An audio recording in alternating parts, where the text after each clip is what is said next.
Hello and welcome. My name is Jonathan Bohannon. I'm the Director of Military Veteran Services at Emergency Health Network, and we're here with Joe Loya, our new Military Veteran Peer Network. And why don't you introduce yourself, Joe? Thank you. My name is Joe Loya, the new Military Veteran Peer Coordinator here at the Veteran One Stop Center. The Military Veteran Peer Network is a statewide program.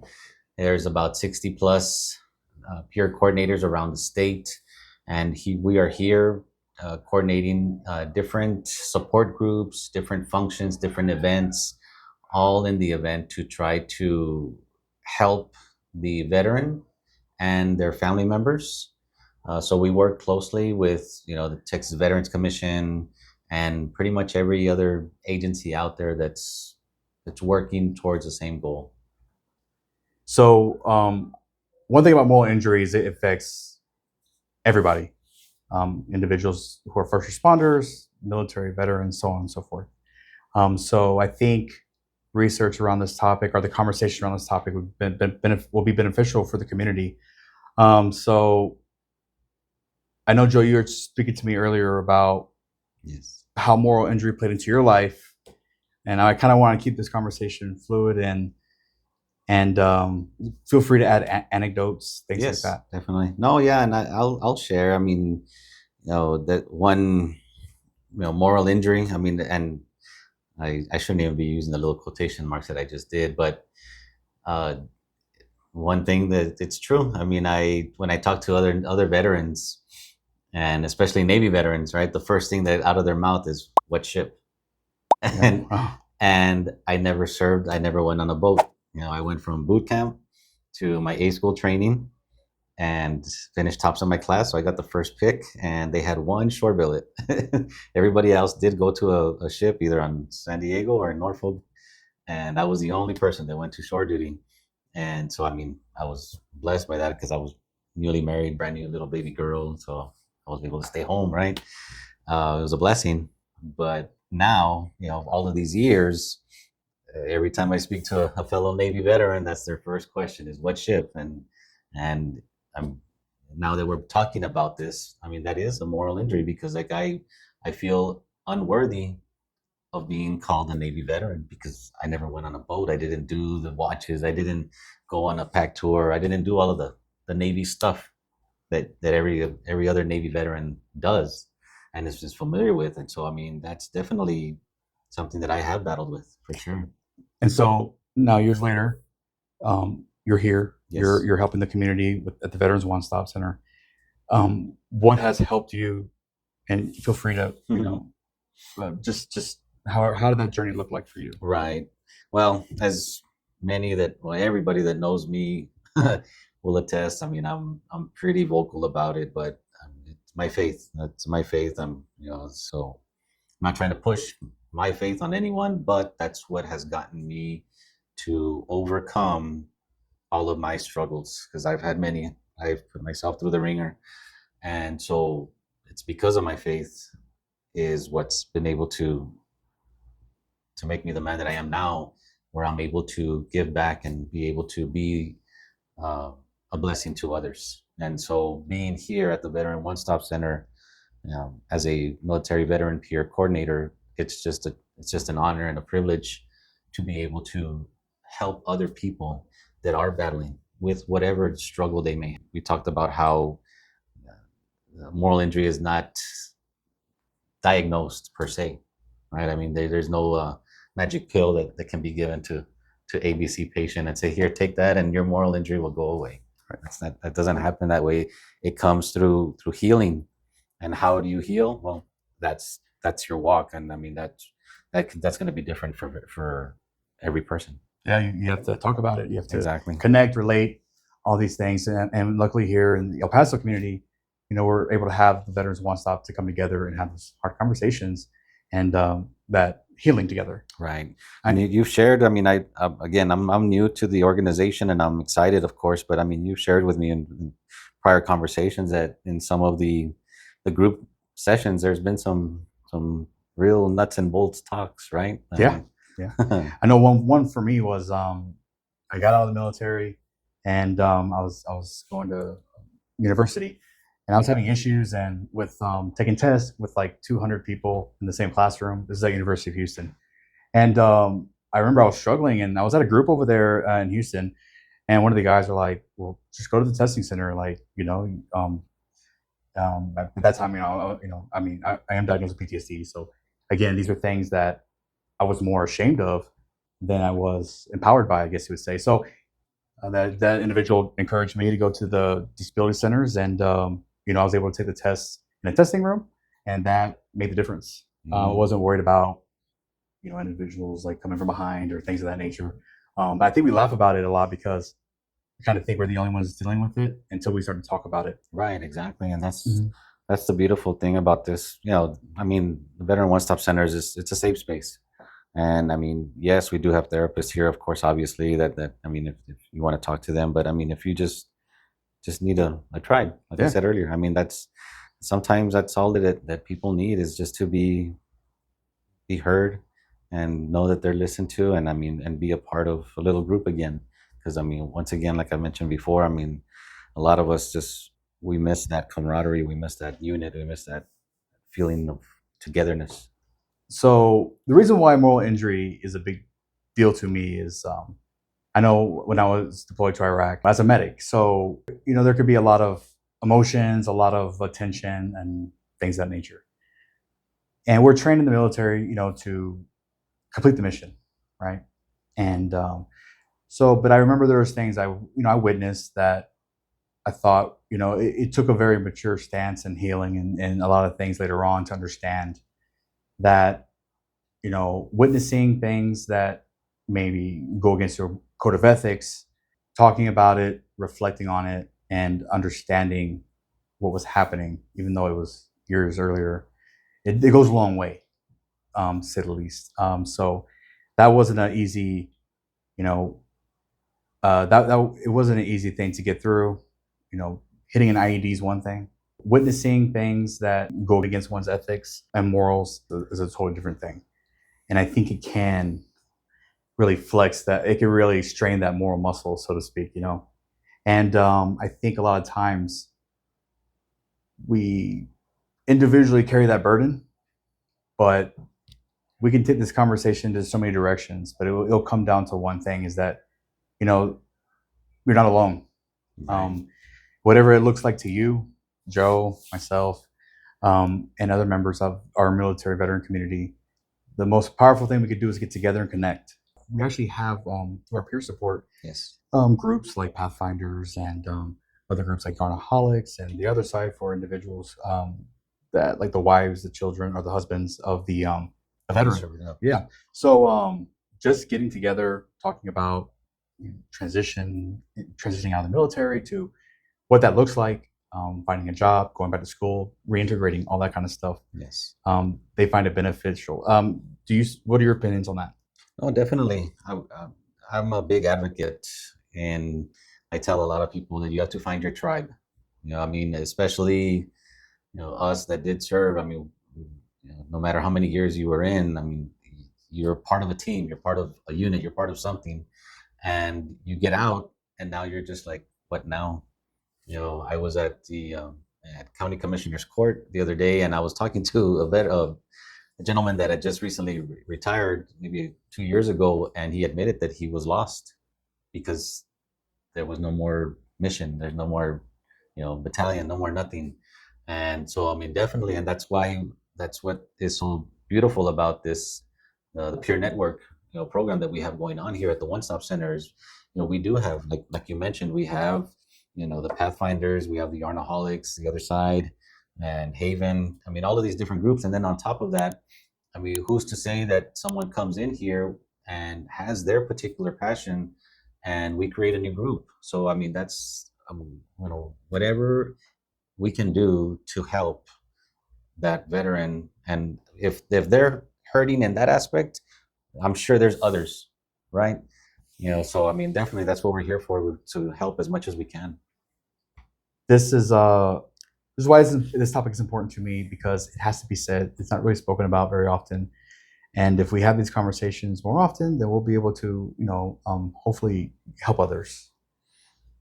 So Googled moral injury, right? And I mean, anybody can do this, obviously, but I found this little graph that shows like how it presents itself, and it said about the different examples were anger, shame, regret, alienation, grief, sorrow, insomnia, nightmares, depression, anxiety, self-medication.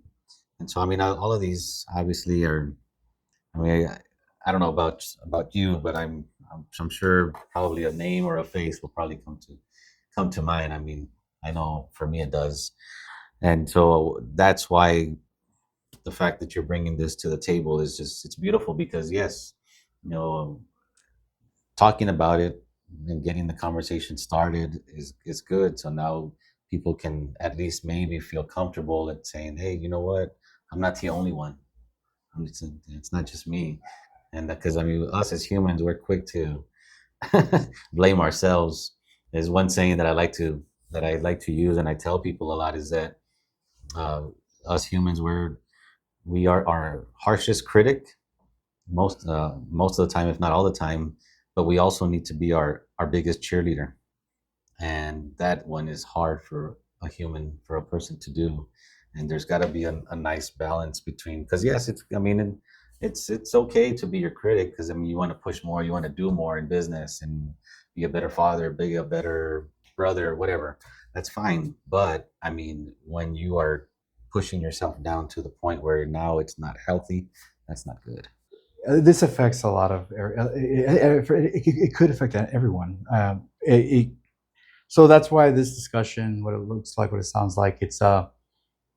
I know for me, it was something that was important. So, We just recognized it's Purple Heart Day is August 7th. And so I believe you and I had talk about that is that, you know, even though we honor our Purple Heart recipients, I'm pretty sure there are a big majority and a big number of them that battle with maybe survivor's guilt. mhm. And because I mean they are still with us because I'm sure they had battle buddies and comrades that did not make it, and so that is moral injury, definitely. I mean, so that is something that needs to be addressed and talked about. I mean, I have a friend of mine that we're in a church group together, and he's a Purple Heart recipient, and I always try to just reach out to him, make sure that that he's heard. But yeah, he's shared with me that he did battle with that. He did battle with survivor's guilt. Yeah, it's. But yeah, I think you're right, Joe. When it comes to an award that there was at least an enemy contact that day. Exactly. And it could have been. And everyone's story looks different. And so I think, yeah, us as a community, we educate ourselves and we take time and effort to identify if one of our battle buddies is out there, struggling, isolating, things like that. Exactly. And I think we should be more, approach them and have a conversation, invite them to a community event here at the Veterans One Stop, and have that discussion. There's stigmas and I mean, resentment and anger. I mean, there's so many emotions that just run through us. I mean, we're human. We're human. I mean, and so we have to process all of this. And if active duty members are still going through it, I mean, if they get in trouble and they get into some punishment or whatever. They're like, I didn't sign up for this, but yeah, you got to do it. And so moving forward as you get out, I mean, now you're transitioning and you still got all of this bottled and bent up anger, and like you were mentioning earlier, I mean, our culture is just we got to deal with it. And it's like no, I mean, that's why again I sound like a broken record, but I mean, you need a tribe. You need a tribe. You need that circle so that you can get that out. Because it's just like a Coke bottle, right? You shake it. What's going to happen? It's going to explode. Yeah. And that's what happens to us, and it's not good. It can be scary.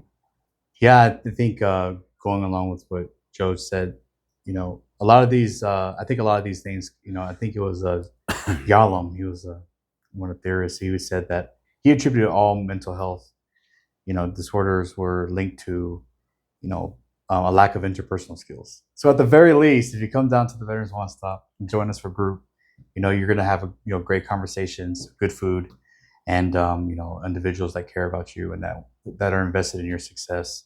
And I think, with I know there being 60,000 veterans identified in the El Paso area. The VA is tracking there's 30,000 more. So I know you're out there. I know you see me. You see us. So this is us, our invitation to you to come down to see what we got going on here at the Veterans One Stop Center. Individuals out there, I know they want to come in, and I know they want to participate in community events, but a lot of times I hear the same thing you had mentioned earlier, that I didn't deploy, or I did my 2 to 3 years and got out, so right. I don't have the same stories. As at the end of the day, what I found out is everyone's going to have some sort of warrior, some sort of a guilt, right? Even individuals who have like won Medal of Honors, and even they always think they could have done more, right? So that, taking that as a baseline, I'm automatically going to think that I have to challenge someone. Like, oh, I'm not, like I don't count. But that's not the truth. The truth is that if you served one day in our military, then you are a veteran, and at least that's how we see it here at the Veterans One Stop Center. So, again, I mean, we're here and we're happy to help. With Shelia Anthony, our Military Veteran Peer Network Coordinator. What is moral injury to you? Oh, good question. So, I mean, moral injury is something, I guess, kind of new, I guess, when it pertains to mental health issues. A lot of people experienced it, but there was like really no name for it. But it's that injury to your subconsciousness. You know what I'm saying? Maybe you witness something and you want to jump in to stop it from happening, and your command is like, "Nah, you can't do that." So, of course, now you're conflicted because I know what I'm seeing is wrong, but I have orders not to do it. So, of course, it's going to affect your consciousness. Right. And it's funny because we actually had a research study here in partnership with UTEP pretty recently, where the data showed that the lack of trust in their commands was kind of the reason why they didn't trust the community. Mm-hmm. I was told that before, go get help. In the military, that didn't work well for me, but so now I'm being told to get help out of the military to go to that place called the One Stop. And do you find it kind of hard to convince people that they can trust us to receive the help? Yeah, I mean, because burn me once, you ain't gonna burn me again type thing. Mm-hmm. So I think once they actually come into the One Stop and see that, I feel like we're different than most places. Mm-hmm. Our environment's kind of lighter and everything. Obviously, we're different than behavioral health. Not knocking behavioral health on poster or anything like that. But I think once they see the impact that we're making in their life in the community, then I think they're like, okay, you know what? You're right. Not all services are the same services. So let me go ahead and give y'all a try. Yeah. I think there's definitely strength in being a community-based organization versus maybe an organization with all that institutionalized mm-hmm. rules and things like that. So I would like you to keep that in mind if you were thinking about getting help or reaching out to someone that, here at the Veterans One Stop Center, mm-hmm. we're a community organization that's willing to help all of our community, and that includes Fort Bliss, that includes Holloman Air Force Base, and mm-hmm. wherever you're at. Yeah, no judgments here. No judgments. Yeah, well, it does make a difference because I myself, I served in the military. I know Shelia, you served in the military, and so we are the ones we're serving in a sense. We understand like when it comes what it's like to be told to wait in line or be called back 2 months later, and here anyone comes in seeking for help, or if they say, hey, Shelia in, we're gonna get Shelia. Hey, it's John, and they're gonna come get me. There's not really this distance between us and our clients because it's even hard to see them as clients because they're our community, but that we know that a lot of the stuff people can experience in the military is kind of rigid. It can be kind of stifling, mm-hmm. So we try to keep a cool, relaxed environment here. But it's done that way. We do it that way on purpose. So although we do, we're still in compliance. We make sure everyone signs in at the front, and when you have your visitor's badge, everyone is tracking you're in the building, and feel free to stop on by Shelia's office, my office, Joe's office, even have a conversation at the front with Azael, and of course, don't forget G, our friendly neighborhood caseworker. I think it's that camaraderie. When you're serving, you build a bond, you have your battle buddies, and then when you transition out, if your battle buddies leave to go back to North Dakota, you're stuck in El Paso. So it's like I'm stuck in my house, isolation. But when you come here, you end up building that camaraderie again, and then we're going to remember who you are. So when you come in again, you can't just sneak in. We're going to speak, Right. So it kind of helps draw them out and feel that connectedness again. So I think it's that mentality of no one can understand what I went through. So I'm just going to stay to myself. I don't want to be a burden. But when they actually start opening up and realizing like, dang, you went through this and you're still sane, I think that is where they develop friendships, even if it's not a friendship level, maybe an acquaintance level. But I think it's realizing that I'm not the only one that's gone through what I've gone through. And I might not have gone through the exact same thing, but I can guarantee I went through something similar. Like I love when we're doing peer support groups and everybody's kicking and laughing and stuff, and then you have that one person like, I can't believe y'all are laughing. The stuff I've been through. I used to drink, and we start laughing like, bruh. Half these people in here used to drink, and they're sober now. So they're like, really? And you're like, yeah. So then we'll talk about that, and then they realize, okay, there is other alternatives out there. I don't need to stay at home, surrounded by folk on us. Yeah, absolutely. Is it hard? I think so. Like I said, with the study that showed it that we did here with UTEP, it showed that there, unfortunately, it's not a perfect military. There was reports of where there was discrimination, against the gender and race and all that. So you kind of think that they're going to discriminate against me, or if I come in and we don't have similar experiences, or they're going to judge me. They're going to tell me oh, I wasn't special forces, so I'm not good enough to hang out, or I got out as a specialist, I'm not a sergeant major. It's a little shame because it's who wants to say that, well, I'm not a sergeant major, so I can't hang out with you guys. But there are certain cliques out there that say, you're not a sergeant major, you can't hang out with me. So we try to destroy that image. And whether you served honorably, dishonorable, it doesn't matter. A lot of things were going down and individuals were coping the wrong way, in the past, but now we're safe, we're home, and, come on down and we'll help. Whether it's rental utility assistance, whether it's, hey, let me go attend group or see a clinician, a therapist, or get a claim done here with TVC, they're always welcome. We talked about with Joe, like there's a lot of situations, first responders, law enforcement that are like, oh, I didn't sign up for this. But there's kind of that response of like, oh, well, you signed up to be in the military. This is what you get, Does that stop people from seeking help because they're like, oh, they're going to say that I did this to myself? I think so, because you have like that mentality. You signed up for it, so why are you complaining? Or I went through the same thing and it didn't affect me that way. So how are you really damaged? I guess you could say. So I think that does affect people from coming forward. I tell them, hey, tell them to mind their business. If you need help, then come get help. Everybody's situation is different. Sometimes veterans are our own worst enemies, especially those with the mentality of, I'm doing good, so everybody should be doing good. If you have all your limbs and everything else, then you should be no complaints. That's not how it is. And like you said, there's research that's shown it, lived experience that has shown it. So I think at least, for our clinic, we're very transparent with the stuff that we went through and what we've been through. And I think that kind of makes us more likable to those that come in. We both deployed, we both seen some stuff, we both experienced stuff, but we're open about that. So I think, and we both admit that, we had to get services and everything to get on the track that we're on now. So I think when people hear that, they're like, okay, getting help is not a weakness. It's a strength because you're pretty much, telling everybody else to kick rocks and doing what you got to do. But we did have an individual here. He recently passed, but I remember he got diagnosed with every cancer you could think of.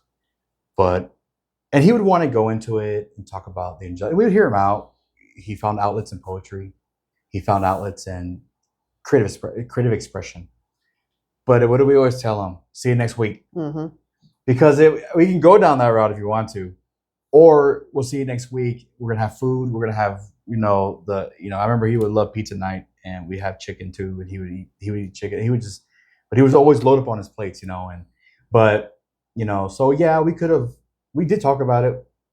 Peer support, we try to brush over it, if we see that there's a need to get more intensive therapy, we'll refer that, but we just try to keep it light, and keep it light, and there's it's like I don't want to say like love, but like it's say it light and love, everyone cares about one another, believe me, because you're not going to come out if you don't care about, because it's always funny too, because some people like to watch, but then they'll even say, man, I came here and I was like, what are these people doing? But I get it. They're always won over. It's something that you have to experience to truly understand. But so yes, it does it happen? Do people end up, getting the cancer from the water in Camp Lejeune, or getting some other cancer because they're stationed at this other place? It happens a lot. And it does make it easier to be around people who can relate. And sometimes it does get a little bit dark humor, but to the very end, he had battle buddies right here with him.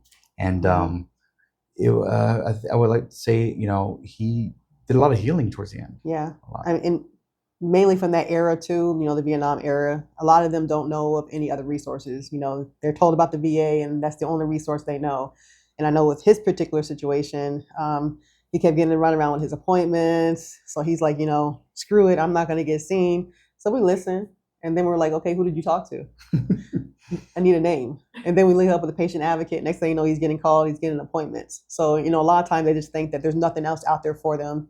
I've noticed a lot, especially when it comes to counseling services, they might get seen like once a quarter or once a month, and they feel like they needed more. And I'm like, well, guess what? There's other resources available. If you don't want to get seen here, then we'll find somewhere else for you. Mm-hmm. So we let them, get it off their chest. But then afterwards, we're like, we heard what you had to say. Guess what? This is available to you. And they're like, dang, yeah. So you can't say that no more. You can't come in here crying about that no more, because we gave you these other options. Yeah, and the individual he talked about, like he had a hard life, and then next thing I know, he's out here volunteering, walker and all, trying to get stuff done. So he was very active and trying to give back as much as possible up until the end. So, and then even in the end, he also used to apologize. I'm so sorry. What you crying for? I said, you thought you was alone, and guess who's all up in here in this room with you? You called us and we came. Put the bat signal. We're all here for you. So it was an honor to be able to show him that even in his last days. So yeah, and it was over the course of 5 years. So it was another one that I hear a lot about is individuals who were in Vietnam, and obviously society wasn't prepared to handle them then, but a lot has changed since then. So we'll finally have individuals that served in Vietnam who've been through everything you could think of, and then they'll say like, look, I haven't sought for help in 30 years. This is the first time I've done it, and you better not mess this up, And I'm like, he's like, I've been seeing you on the commercials and whatnot, so I'm here. And then I'm like, okay, great. And then we'll link them up to see the claims representative, and we'll link them up to see, the counselor, and then peer support, and then all that. And then, I'll ask him like, what kept, if you don't mind me asking, what kept you away for so long? He goes, because of the horror stories I've heard at the VA and things of that nature. And I'm like, well, we're actually very good community partners with the VA, and so we just make sure we hand them off. And sure enough, this individual gets all his benefits. He's with the VA now, and he said it wasn't even about the money. What it was really about was just getting what he was entitled to as being in Vietnam 4 times, and that was it. That's the last time I seen him. I think he brought some donuts one time, but once he was able to connect, how to win us over, heal, and every now and then he'll come in and out. But at the end of the day, he was just happy that he was able to get the benefits that he deserved through serving his country in a time when that just wasn't the case. Mm-hmm. So I know I've been through the nightmare system. I know you've been through the nightmare system of the VA. We survived it. We're here, and we're ready to help you navigate that ocean when you're ready. Yeah. I would say just because one door closes doesn't mean every single door is closed to you. There's a lot of options, a lot of different keys to get them doors open. And if you don't know, you heard it now. Shelia, whenever she gets a task across her desk or someone calls, leaves her a message. They're very specific, and if they're not specific, Shelia will demand the specifics. And then if it's rental utility assistance, if it's mortgage assistance, if it's there's a bunch of them, Yeah. any kind of assistance, she will get to the very end, and like it won't be fumbled or dropped. Like the solution is gonna get fixed. So a lot of times I'm just like, just call Shelia, and if we don't provide that, at least like at the within our program, like she knows all the other programs, including our program. So sometimes it's not about what organization can help you, but it's who can help you. Mm-hmm. And luckily, our organization has Shelia, and I try. she tries. Thank you. We want to thank you again for joining Talk It Through with EHN and myself. Shelia. And Joe. Have a great day.